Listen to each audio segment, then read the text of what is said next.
Welcome back to the channel, basketball fans, where today we are going deep into the tactical implications of the biggest move the Boston Celtics made at the deadline, and why the mainstream narrative about this trade might be missing the most important detail of all.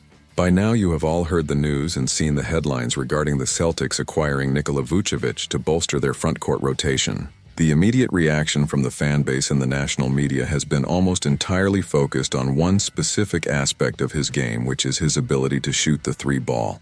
It makes sense because when you think about the Celtics system under Joe Mazzulla, it is a system predicated on spacing and volume three-point shooting.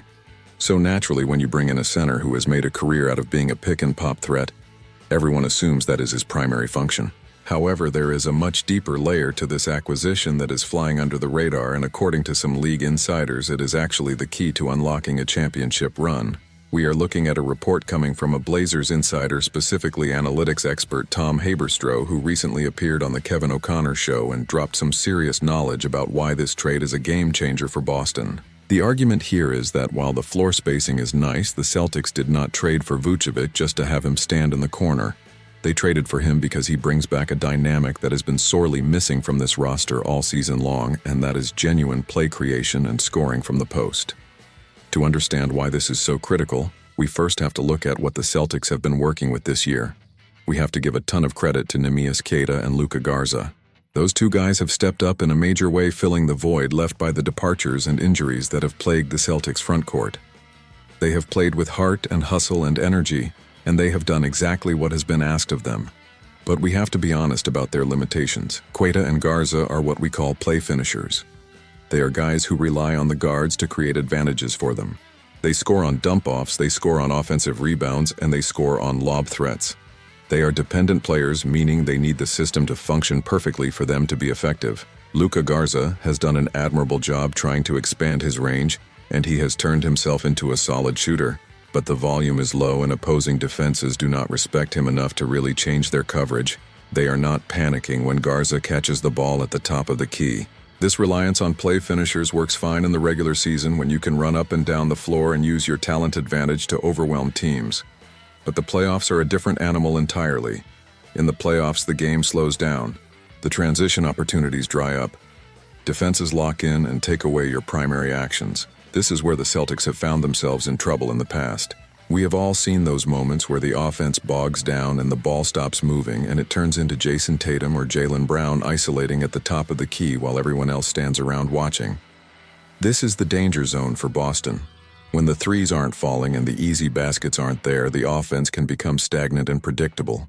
This is exactly where Nikola Vucevic changes the equation. He is not just a shooter, he is a legitimate post operator with a deep bag of offensive moves. He has a massive body with elite touch around the rim and excellent footwork. Unlike the current bigs on the roster, you can actually dump the ball down to Vucevic in the post and let him go to work. He can create a solid look out of nothing. He can back his man down, he can hit the jump hook with either hand, and he can pass out of the double team if the defense collapses. This is the missing dynamic that Tom Haberstroh was talking about. It is about having a safety valve when the offense breaks down. Think about how many times we have seen a possession where the shot clock is winding down and the Celtics end up taking a contested step-back three because they had no other option. Now imagine that same scenario, but instead of a desperation heave, they can dump it inside to Vucevic, who can get a high percentage look in the paint. That is a luxury the Celtics haven't really had this season. It reminds us of what Kristaps Porzingis brought to the table when he was healthy and dominating. One of the most underrated aspects of the Porzingis era in Boston was his ability to punish switches. We all remember how automatic it felt. The defense would switch a smaller guard onto Porzingis, and the Celtics would immediately recognize the mismatch. They would get him the ball at the elbow or in the post, and he would simply shoot over the top of the smaller defender. It was efficient, it was easy, and it demoralized the opponent. That dynamic has been completely absent this year. When teams switch on Queta or Garza, they aren't worried. They know those guys aren't going to punish them with a sophisticated post move. But Vucevic brings that fear factor back. If a team tries to switch a guard onto Vucevic, he is going to bury them under the basket and score every single time. This forces defenses to adjust. They cannot just switch everything anymore, which means they have to stay in rotation, which opens up the perimeter for the shooters. It is all connected. The post scoring opens up the three-point shooting, and the three-point shooting gives the post player room to operate. This is why the Vucevic trade is so much more than just adding a backup center. It is about diversifying the offensive portfolio. It makes the Celtics less predictable and harder to guard. In a 7-game series against a defensive-minded team like the Heat or the Knicks or the Bucks, having a guy who can get you a bucket in the half court when everything else is failing is invaluable. It takes the pressure off of Tatum and Brown. They don't have to do everything. They don't have to create every single shot. They can trust that if they give the ball to Vucevic, he is going to make the right play, whether that is scoring himself or finding a cutter. It brings a level of veteran stability to the offense that is crucial for a championship run. So when you watch Vucevic suit up for the Celtics, don't just watch for the pick-and-pop threes. Watch for the seals in the paint. Watch for the mismatch hunting. Watch for the way he commands attention down low. That is the real reason Brad Stevens made this move. He saw a flaw in the roster construction, not in terms of talent, but in terms of versatility, and he went out and fixed it. This move gives Joe Mazzulla options.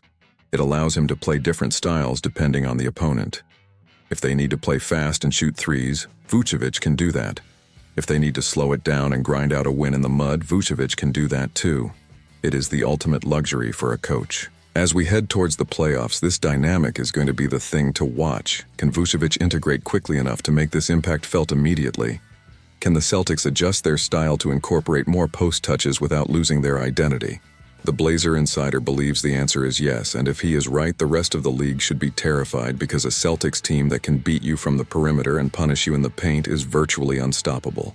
I want to know what you guys think about this analysis. Do you agree that the post scoring is going to be more important than the shooting for Vucevic, or do you think his main value is still spreading the floor?